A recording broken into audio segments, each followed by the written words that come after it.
নমস্কার বন্ধুরা, মালার ওভেনে আপনাদের সবাইকে স্বাগত। এই প্রচণ্ড গরমে ঠান্ডা ঠান্ডা আম পান্না আপনারা বাড়িতেই খুব সহজভাবে বানিয়ে নিন। আম পান্না বানানোর রেসিপি আজকে আমি আপনাদের সঙ্গে শেয়ার করছি। সবার প্রথমে দুটো আম নিয়ে নিয়েছি, মাঝারি সাইজের, খুব টাটকা ফ্রেশ আম নিয়েছি।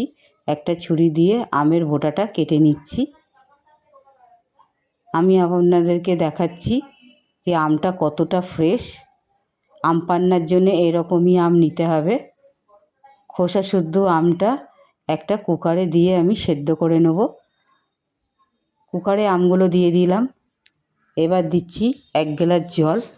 আমি আম কুকারে সেদ্ধ করে নিচ্ছি, আপনারা কড়াতেও সেদ্ধ করে নিতে পারেন।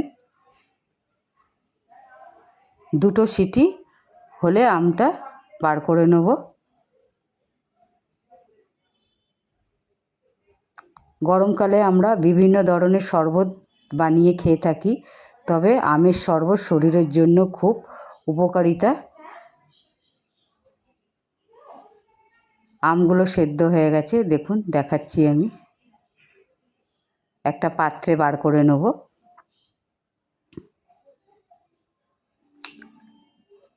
আম পান্না আমরা আম পুড়িয়েও বানিয়ে থাকি, আম সেদ্ধ করেও বানিয়ে থাকি, তবে আজকে আমি আম সেদ্ধ করে আম পান্নার রেসিপিটা আপনাদের সঙ্গে শেয়ার করছি। যতক্ষণ আমটা ঠান্ডা হচ্ছে একটা মশলা করে নেব। তার জন্য নিয়ে নিচ্ছি জিরে, ধনে, গোলমরিচ, শুকনো লঙ্কা। আমের খোসাগুলো ছাড়িয়ে একটা চামচের সাইজে আমের পাল্পগুলো সব বার করে নিচ্ছি। আমি মশলার মধ্যে শুকনো লঙ্কার ব্যবহার করেছি, যেহেতু লঙ্কাটা একদম ঝাল নেই, গন্ধের জন্য ব্যবহার করেছি। আপনারা লঙ্কাটা ব্যবহার নাও করতে পারেন। দেখুন বেশ কতটা আমের পাল্প বেরিয়েছে। আমের পাল্পগুলো একটা মিক্সিং জারে নিয়ে নিচ্ছি। যদি রেসিপিটা ভালো লাগে একটা লাইক করবেন, শেয়ার করবেন, আর চ্যানেলটাকে সাবস্ক্রাইব করার অনুরোধ রইল। সব আমের পাল্পটা আমি মিক্সিতে দিয়ে দিলাম। আর এতে কিছু উপকরণ আমি দেব। সবার প্রথমে দেব 1/2 চামচ রেগুলার লবণ, 1/2 চামচে বিট লবণ। বিট লবণ দিলে শরবতের টেস্টটা বেড়ে যাবে। 4 চামচে চিনি দিয়ে দেবো। চিনিটা আমি আমার পছন্দ মতো দিচ্ছি, আপনারা আপনাদের পছন্দের মতো চিনিটা ব্যবহার করবেন, যে যেরকম মিষ্টি খেতে পছন্দ করেন।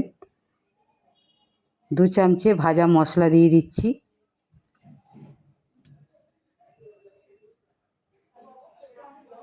আর দিয়ে দেবো পুদিনা পাতা, অল্প পুদিনা পাতা দিয়ে দিচ্ছি। পুদিনা পাতা যদি আম পান্নাতে দেওয়া যায়, পুদিনা পাতাতে যে একটা সুন্দর ফ্লেভার আছে, সেটা আম পান্নার মধ্যে চলে আসে। আম যে সেদ্ধ করেছিলাম সেই জলটা অল্প পরিমাণে দিয়ে দিচ্ছি। একটা পেস্টের বানিয়ে নেব।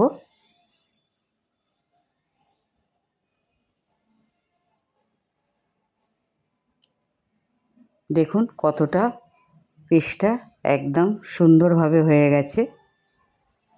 আর একটু পাতলা করার জন্য আর 1 হাতা আম সেদ্ধর জলটা দিয়ে দেবো। আর একবার মিক্সিটা ঘুরিয়ে নেব।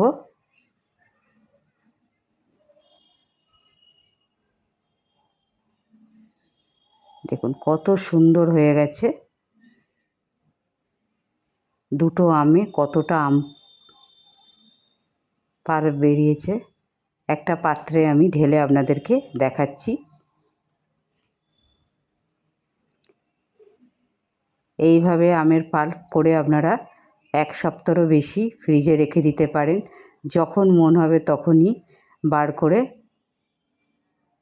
শরবত করে খেয়ে নিতে পারেন।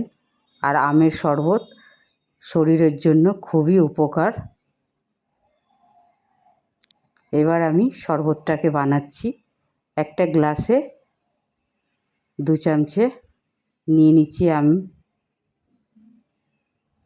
আমি আমের পাল্পটা একটু বেশি দিচ্ছি, যেহেতু আমার গ্লাসটা অনেকটা বড়।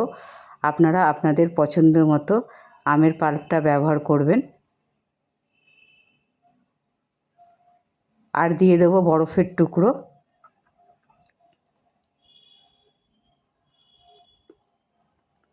শরবত যদি একটু ঠান্ডা না হয় তাহলে খেয়ে মজা নেই।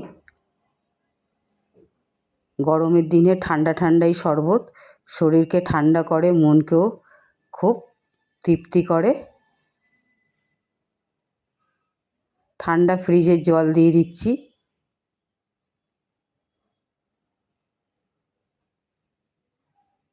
গ্লাসটা আমার অনেকটা ফাঁকা, আর একটু পরিমাণে জল আমি দিয়ে দেবো।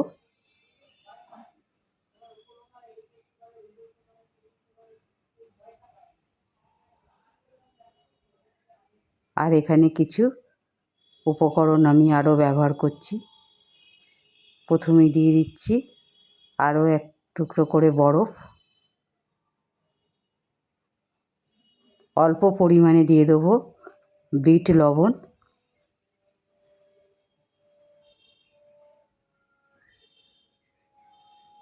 আর অল্প দিয়ে দেবো ভাজা মশলা।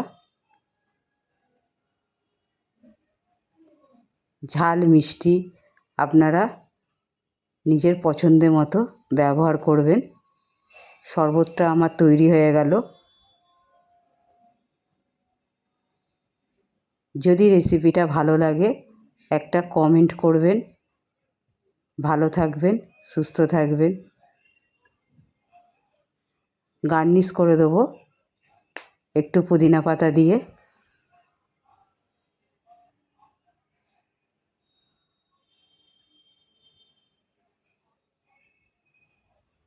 এইরকমইভাবে আম পান্না বানান আর খান। গরমে আর কিছুই চাই না, গরমে এরকমই ঠান্ডা ঠান্ডা আম পান্নার দরকার। নমস্কার।